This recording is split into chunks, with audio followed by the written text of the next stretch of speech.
নমস্কাৰ চেনেলটোলৈ আকৌ পুনৰবাৰ স্বাগতম জনাইছোঁ।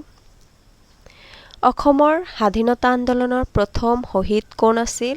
পিয়লি ফুকন। 1930 চনত লণ্ডনত অনুষ্ঠিত ঘূৰণীয়া মেজমেলত প্ৰতিনিধিত্ব কৰা অসমীয়াজন কোন আছিল? চন্দ্ৰধৰ বৰুৱা। অসমৰ ৰাজ্যপালৰ কাৰ্যকাল কিমান? 5 বছৰ।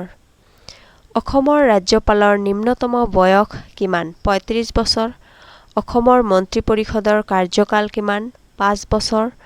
অসমৰ বিধানসভাৰ অধিৱেশন আহ্বান ভংগ আৰু স্থগিত কৰা ক্ষমতা কাৰ? ৰাজ্যপালৰ।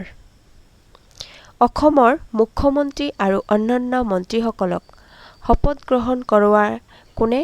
ৰাজ্যপালে। অসমৰ ৰাজ্যিক মন্ত্ৰীসভাৰ বৈঠকত সভাপতিত্ব কৰে কোনে? মুখ্যমন্ত্ৰীয়ে। অসমৰ বিধানসভাৰ সদস্যৰ ন্যূনতম বয়স কিমান? 25 বছৰ। অসমৰ বিধানসভা পৰিচালনা কৰে কোনে? অধ্যক্ষই।